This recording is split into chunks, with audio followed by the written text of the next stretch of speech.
आज हम बात करेंगे घर्षण। ठीक है, घर्षण के बारे में। ये आपका दूसरा चैप्टर है, घर्षण। ठीक है, तो चलिए हम बात करते हैं घर्षण होता क्या है। ठीक है, घर्षण किसे कहते हैं।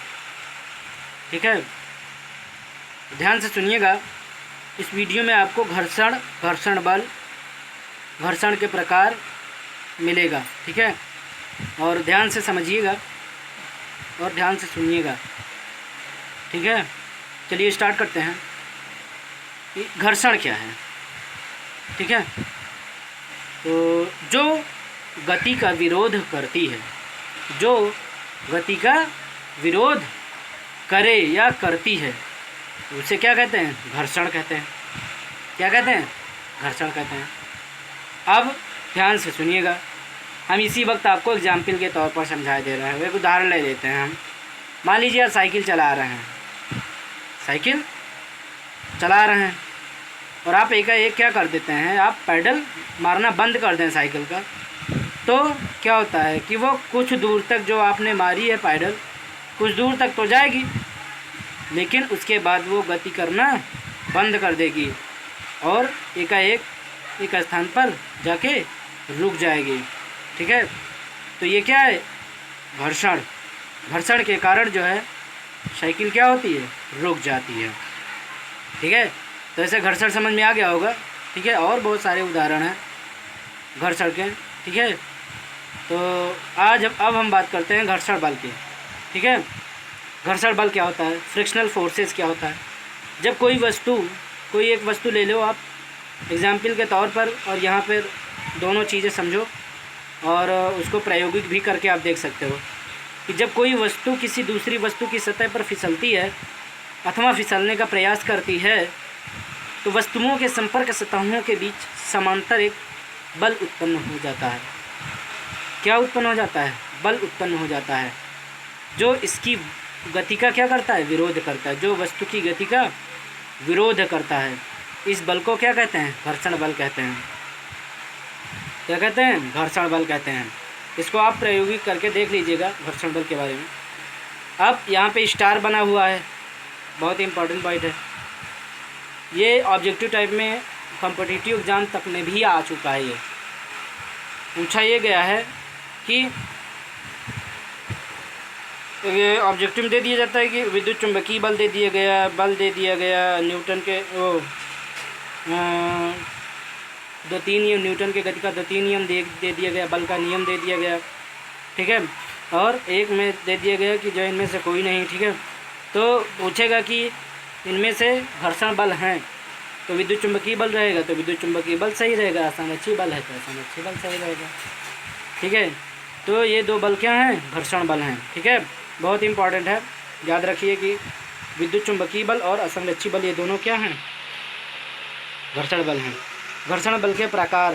ठीक है, घर्षण दो प्रकार के होते हैं, एक तो स्थैतिक घर्षण होता है और दूसरा क्या होता है? गतिक घर्षण होता है, स्टैटिक फ्रिक्शन और काइनेटिक फ्रिक्शन। अब हम स्टैटिक फ्रिक्शन पे अब हम बात करेंगे स्थैतिक घर्षण की, स्टैटिक फ्रिक्शन की। ठीक है, यदि एक वस्तु, ध्यान से सुनिएगा, यदि एक वस्तु दूसरी की सतह पर फिसलने का प्रयास करे परंतु ना फिसले, यदि एक वस्तु दूसरी की सतह पर फिसलने का प्रयास करे परंतु ना फिसले, तो उनके बीच लगने वाला घर्षण बल स्थैतिक घर्षण कहलाता है। ठीक है, फिर से ध्यान से सुनिए, मैं इसलिए अगेन पढ़ रहा हूँ कि आपको याद हो जाए, समझ भी सकें। एक वस्तु ले ले, आपसे कह रहा हूँ, एक वस्तु ले लीजिए और दूसरी की सतह पर फिसलने का प्रयास करें परंतु ना फिसले, तो उनके बीच जो है लगने वाला घर्षण बल वो होगा स्थैतिक घर्षण बल। ठीक है, क्या कहलाएगा? स्थैतिक घर्षण कहलाता है। और इसमें स्टार बना हुआ है, बहुत ही इम्पोर्टेंट है। जब आरोपित बल का मान कम है, क्या है? जो बल आरोपित करते हैं उसका मान कम है, तो गुटका घर्षण बल के विरोध के कारण नहीं सरकता है। गुटका जो है वो घर्षण बल के विरोध के कारण क्या होता है? नहीं सरकता है, सरकता ही नहीं है। ठीक है, इस स्थिति में गुटके पर कार्यरत बल स्थैतिक घर्षण बल है। क्या है? गुटके पर जो कार्यरत बल है वो स्थैतिक घर्षण बल है। ये इसका फिगर, ये यहाँ पर Fs है। क्या है? Fs। यहाँ पे देखिए ये फोर्स है, ठीक है, आरोपित बल है, और ये Fs स्टैटिक फोर्स है, ठीक है, स्टैटिक फोर्स है, स्थैतिक घर्षण बल, स्टैटिक फ्रिक्शन फोर्स, ठीक है। और ये R प्रतिक्रिया और ये mg भार है, ठीक है, और ये गुटका है, ठीक है। यहाँ पे F माइनस का Fs इक्वल टू 0। जो ये आरोपित बल है ये स्टैटिक फ्रिक्शन से क्या है? ज़्यादा है, और स्टैटिक फोर्स कम है, इसलिए F इक्वल टू Fs के। दो सतहों के बीच स्थैतिक घर्षण बल के अधिकतम मान को सीमांत घर्षण लिमिटिंग फ्रिक्शन कहते हैं।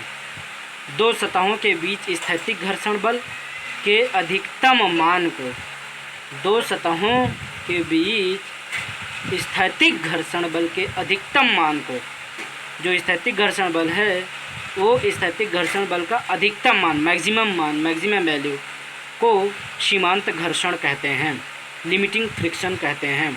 सीमांत घर्षण F is equal to Fs maximum, ठीक है। सीमांत घर्षण Fl is equal to Fs max, ठीक है। Fl का मतलब limiting friction is equal to maximum static friction, अधिकतम स्थैतिक घर्षण बल इज इक्वल टू सीमांत घर्षण, ठीक है। कहा गया है कि यदि F is less than equal to Fs max, गुटका क्या होगा? स्थिर रहेगा। F is less than equal to Fs max है तो गुटका क्या होगा? स्थिर रहेगा। इसलिए घर्षण बल आरोपित बल के क्या होगा? बराबर होगा। घर्षण बल आरोपित बल के क्या होगा? बराबर रहेगा, ठीक है। अब हम बात करते हैं गतिक घर्षण की। गतिक घर्षण क्या होता है? यदि आरोपित बल का मान क्या हो? सीमांत घर्षण से अधिक हो जाए। जो आरोपित बल है उस बल का मान सीमांत घर्षण से क्या हो? अधिक हो जाए, अर्थात F is greater than Fs max के, F is greater than Fs max के, ठीक है। तो गुटका जो है तल पर फिसलने लगेगा। गुटका क्या होगा?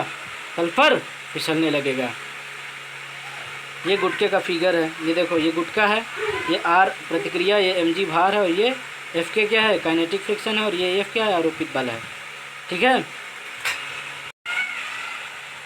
फिसलते हुए गुटके पर कार्यरत घर्षण बल गतिक घर्षण बल F कहलाता है, ठीक है। फिसलते हुए गुटके पर कार्यरत घर्षण बल गतिक घर्षण बल F कहलाता है, और गतिक घर्षण बल F का मान सीमांत घर्षण बल Fl से कुछ कम होता है।